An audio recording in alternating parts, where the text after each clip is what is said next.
¿Cómo les va? Domingo 7 se terminó. Eh, Aparentemente la distancia entre Unión Popular y La Libertad Avanza no sería menor a 15 puntos. Perdieron es decir, el peronismo ganó la tercera, la segunda, la cuarta, la séptima, La Plata. La Libertad Avanza ganó la quinta sección, que es Mar del Plata, por Montenegro, pero donde el peronismo mejoró notablemente su elección. Es decir, donde ganó la Libertad Avanza, el peronismo estuvo ahí. Es decir, hay un fenómeno político que nosotros veníamos insinuando que hoy quedó absolutamente claro. ¿Y cuál es ese fenómeno político? Y el fenómeno político es que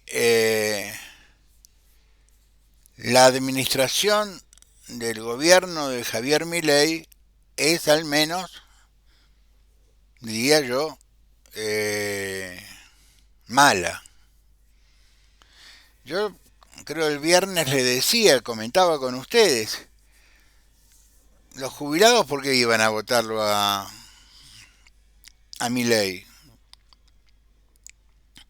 Si no solo les congeló los saberes, sino que le vetó el aumento del 7% que le podó en su primer acto de gobierno, después de una devaluación gigantesca. Las familias de las personas discapacitadas, ¿por qué iban a votarlo a Milei, que tuvieron vomitando sangre hasta que el Senado logró confirmar el rechazo al veto? Y un presidente con la sensibilidad de responder, lo voy a judicializar, cuando todo el mundo sabe que no se puede judicializar. Es decir, él no quiere pagar. Entonces, ¿por qué razón iba a tener un resultado diferente al resultado que tuvo en las PASO del 2023? Con la diferencia que en las PASO del 2023 no iba con el PRO.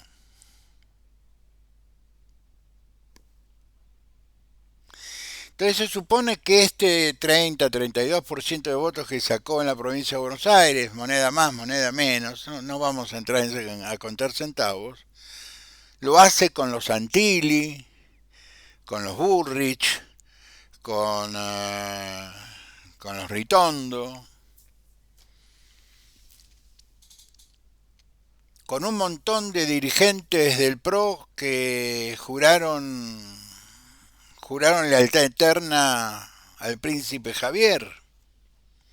Es decir, si nos ponemos a pensar,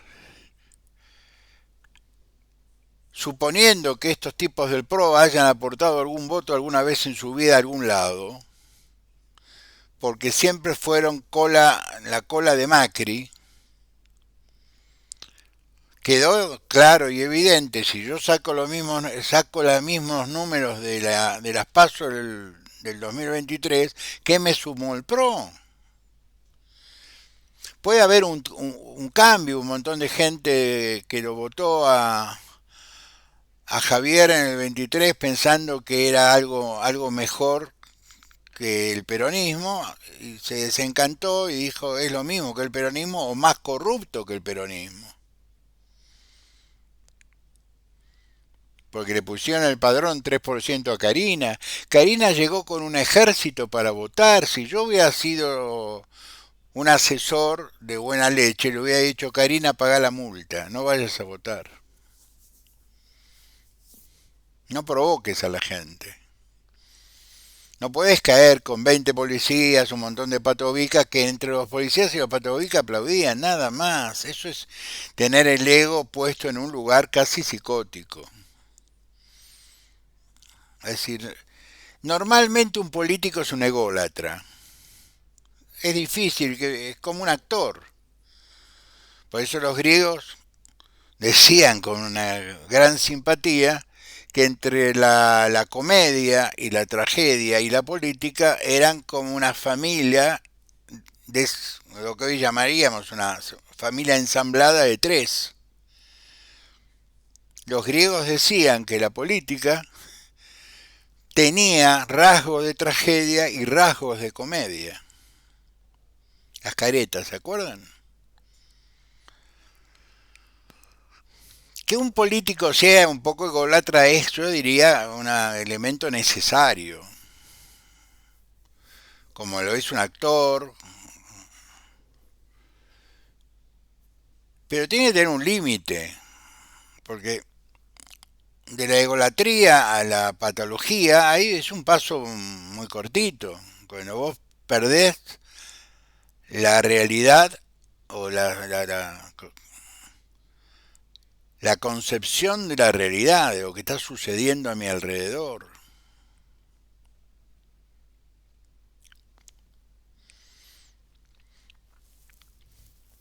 Yo una vez presencié, siendo joven, siendo chico, que mi mamá, que era una mujer con alguna experiencia en la Guerra Civil Española, pero era una dama, una niña criada en los mejores colegios de Santander, que le agarró la guerra. Y una familia dividida entre rojos y franquistas, en fin, como la vida de un montón de españoles en América.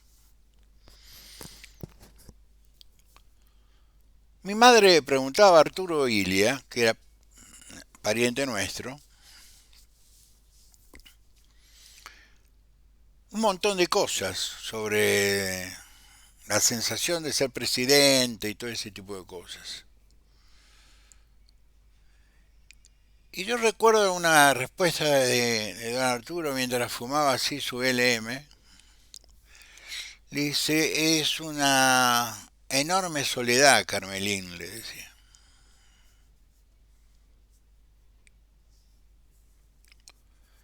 Y vos tenés que ser el más humilde de todos para compensar esa. Porque te llaman excelentísimo señor presidente, eso lo eliminó Alfonsín. Pero en el 63, que yo tenía 9 años,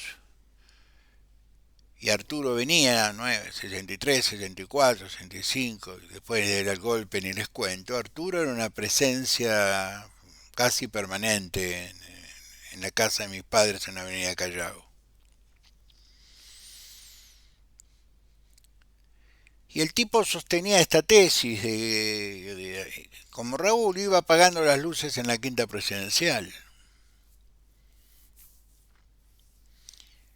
El ego, si no tiene un límite, se convierte en una patología y hoy somos testigos, 17 millones de bonaerenses, de que el ego hizo perder una elección, bueno, no solo el ego, pero fue un contribuyente indispensable para perder una elección. Los desocupados no lo votaron, las familias de desocupados no lo votaron, las familias de discapacitados no lo votaron, los discapacitados no lo votaron, los jubilados. Es decir, había más gente en contra, como dije el viernes que les hice una estadística, 4,5 millones de personas, tomando en consideración 2 por jubilado, 2 por desocupado y solamente 2 por discapacitado. Había una enorme cantidad de gente que te decía que era lógico, yo no voy a votar a mi verdugo. Más la empatía que genera esto en otros.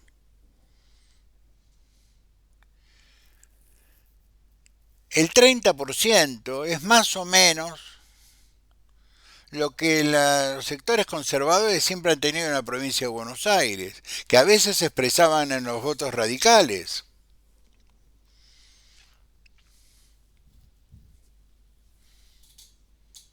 El resto es peronista.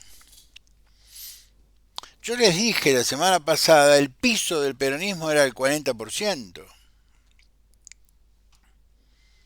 Entonces vos frente a un piso del 40%, con un gobierno que lo único que hizo desde el momento que asumió fue insultar al peronismo, insultó a toda la política. Milei juró de espaldas al Congreso.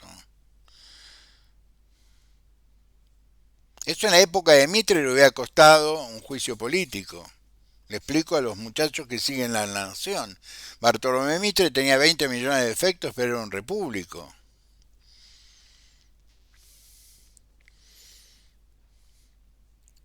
Pero el tipo desde que llegó dijo, a mí me importa un bledo de las instituciones.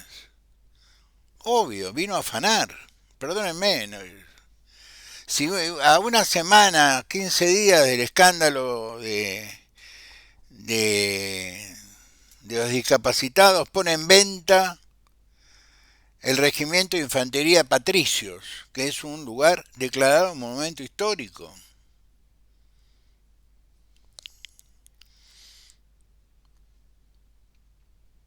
Yo espero que el lunes, el martes, aparezca alguien, tire un amparo y diga, no, para acá. Porque es un negocio inmobiliario, no me jodan. Dorrego y Cabildo, Dorrego y Santa Fe, es un negocio inmobiliario, 44.000 metros cuadrados.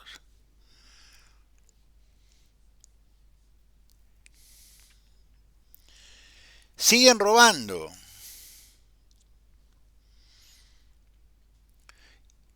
Y esto me hace acordar, de alguna manera, a los últimos días, por lo que me contaban, ¿no? Los últimos días de Isabel, que se afanaban los bustos de la Casa de Gobierno, del Congreso, los cuadros, porque sabían que en cualquier momento se venía el coronel Espingarda, el almirante Darancla y el brigadier La Hélice.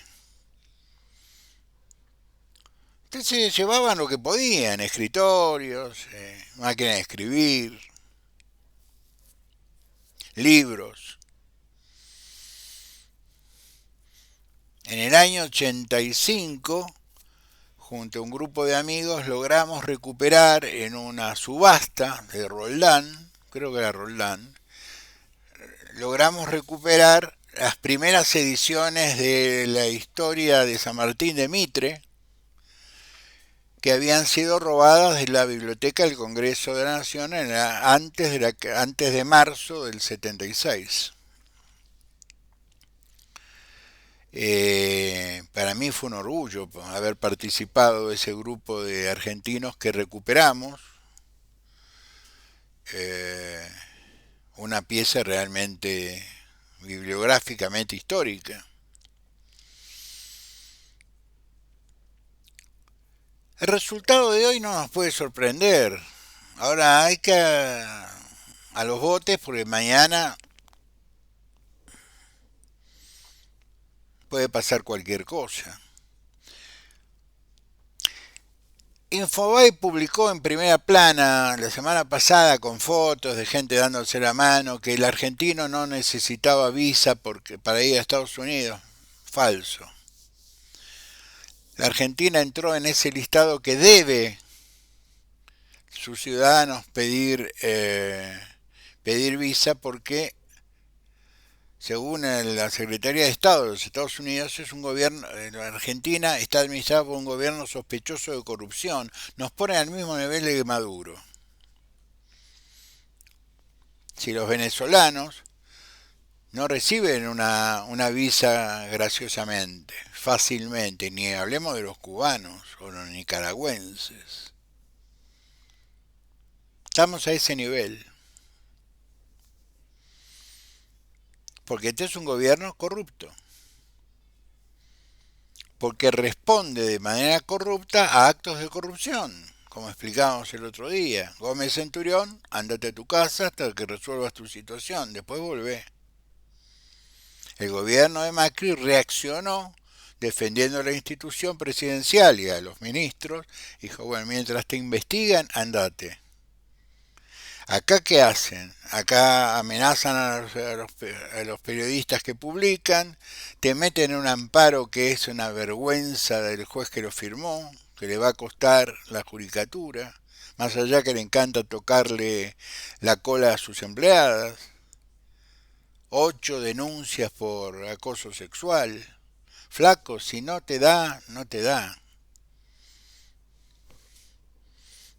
¿Qué vas a hacer? Si no te dan bola en el juzgado, los italianos tienen una frase muy graciosa. 8 horas bajo el mismo techo terminás, estoy haciendo una traducción, terminás fatalmente en la misma cama. Pero eso no puede ocurrir en un juzgado, con un juez.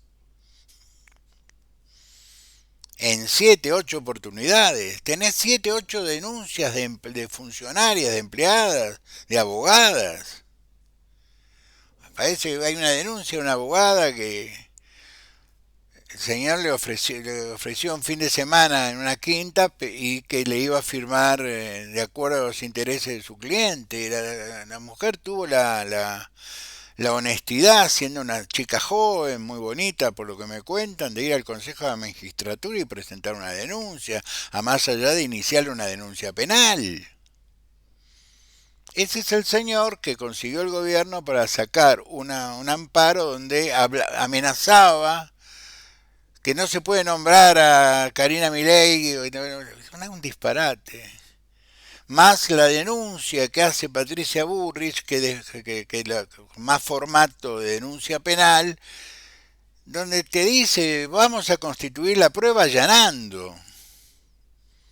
Es decir, vos podés allanar una casa con orden judicial porque tenés semiplena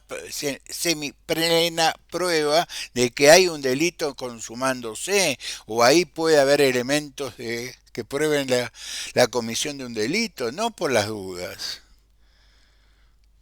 Por eso yo le decía, a mí me encantaría que me toquen la puerta de mi casa porque me hago un picnic en los tribunales.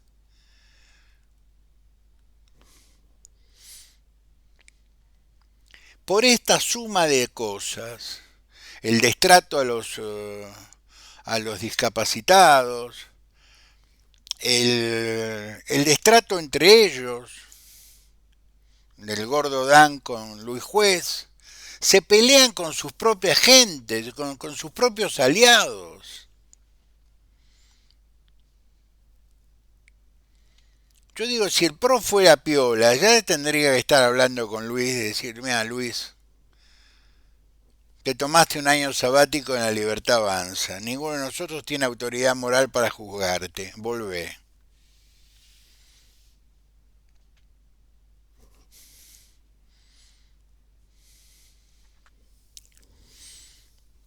Yo recomiendo vivamente, búsquenlo en Notear, yo lo publiqué en Twitter, la editorial de Ignacio Zuleta, porque acá sí juega el ego. Ignacio hace un resumen de todo lo que hablamos en estos 3 programas de esta semana.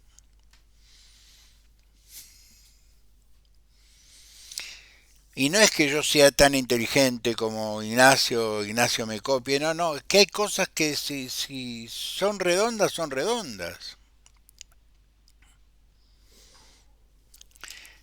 Estos son un par de anteojos. Vos podés decir, bueno, ¿son anteojos de sol? No, son anteojos para leer. Leo para abajo, miro para ver cada distancia. ¿Necesito anteojos para pilotear un avión? No. Pero para manejar a lo mejor sí. Entonces pregunto, ¿este resultado es sorprendente con todas estas cosas que venimos diciendo? No. Y la editorial de Zuleta es importante porque te dice, ojo, que hay un tercer grupo armándose, conformándose, Puyaro, los intendentes, los gobernadores, un encuentro donde va a haber peronistas. Y yo hay reacciones que no entiendo, sinceramente no entiendo, porque digo, nosotros tuvimos desde el 2015 hasta el 2019 convivimos con peronistas el PRO está lleno de peronistas, Ritondo, Santilli, María Eugenia Vidal.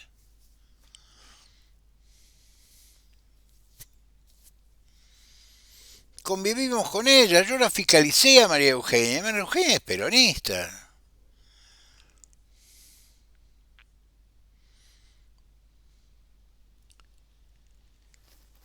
Yo creo que ya la orientación política de la Argentina no puede ser fraccionada por segmentos ideológicos. Esto es un adelanto hacia lo que va a venir en el futuro. El pasado ya está.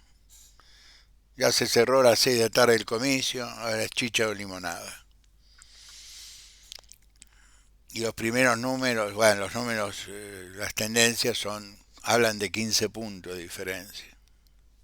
Si las encuestadoras que hablaban de empate técnico, 2 puntos arriba, 2 puntos abajo, bueno, se equivocaron, 15 puntos, aparentemente.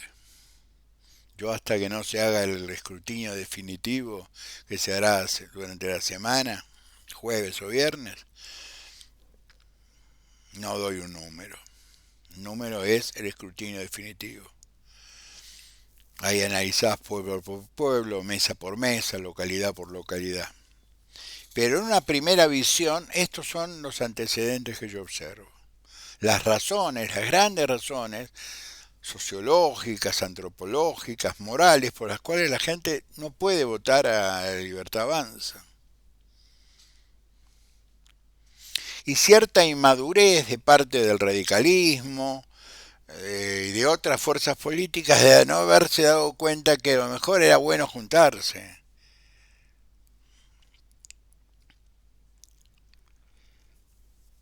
Estuvo bien no hacer paso, porque hoy tenemos los números arriba de la mesa, hoy sabemos quién es quién, más o menos. Tomando en consideración que la polarización es una aspiradora gigante que te genera un estado de ánimo que te impide elegir, te pone en una situación de extorsión, o es uno o es otro. Cuando la oferta era mucho más amplia, era el momento de tener, si había un momento de hacer paso era este. Bueno, pero en el 27 vamos a paso. Y ahí la oposición va a tener una opción súper interesante de juntarse, como me pedían, ¿por qué no se juntan ustedes con Talarico? Bueno, aún hoy sacamos más votos que ella. Ayer tuve una conversación con Alejandro Bulacio, que era apoderado de donde me comprometí, creo que han cumplido, a hablar con los amigos de la provincia de Buenos Aires en los lugares donde ellos no tenían posibilidad de fiscalizar, que le iban a defender la boleta. Tengo entendido que eso ocurrió.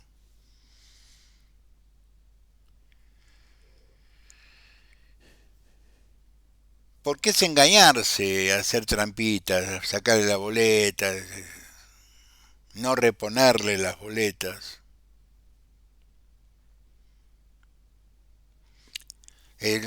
Alejandro me confesó, nosotros vamos a tener fiscales generales. Fantástico. Entonces, cuando nuestros fiscales entran a una mesa y ven que faltan boletas van y le hablan con el responsable del comicio de Somos o del otro grupo radical, qué sé yo, Vamos a Buenos Aires, hablan con el fiscal general te faltan boletas en tal mesa.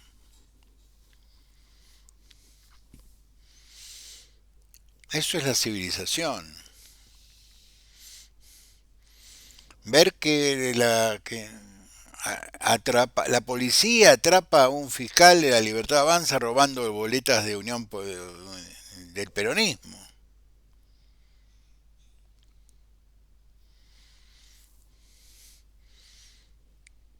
Es decir, son peor que la casta.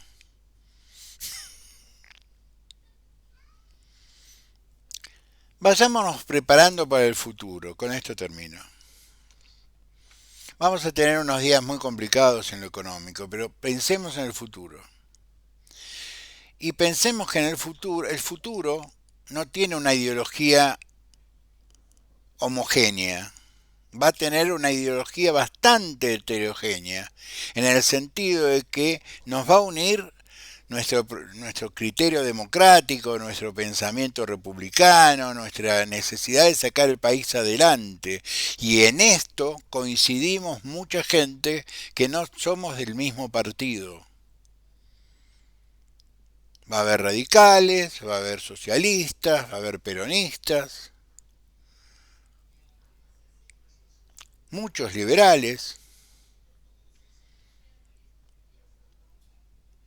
Entonces a mí me parece que mentalmente los que me escuchan,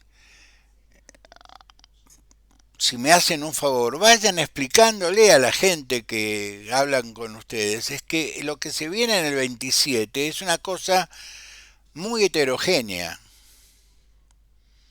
Porque para sacar a este país adelante nos necesitamos a todos. Necesitamos el voto peronista en el Senado, necesitamos el voto peronista en diputados, necesitamos acordar, necesitamos un gobierno de unidad. Un gobierno de unidad significa acordar 20 puntos básicos, 10 puntos básicos.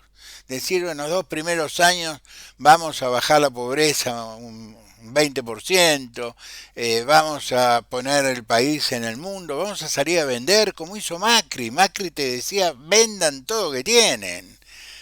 Y le tomaba el pelo por los limones, pero los limones es la segunda producción o la tercera producción de Tucumán. Pregúntenle a un tucumano si no le conviene vender limones a Estados Unidos. Entonces la potencia argentina se va a poner a trabajar, no vamos a competir con chinos, vamos a ganarle a los chinos.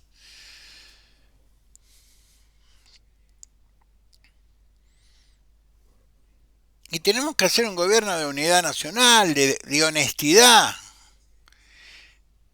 Pero honestidad en los comportamientos mínimos. Y los primeros que tenemos que ser honestos somos nosotros mismos.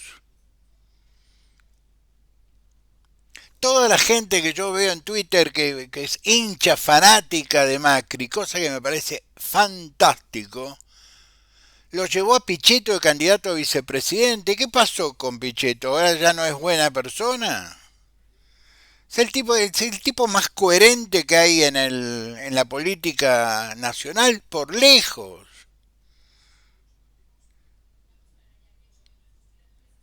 No se puede hacerle juicio, si no tenés número para hacerle juicio político a una persona que no está condenada. Yo estoy seguro que si le plantean hacer a Pichetto, hacer juicio, ser acusador contra Milei, Pichetto va a decir que no. Como diría, si yo tuviera una banca, diría no.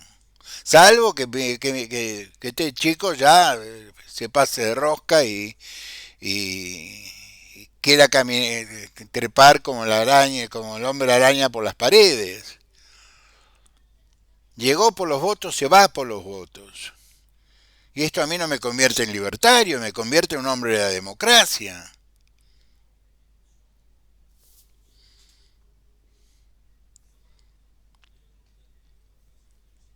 No es que tuve razón,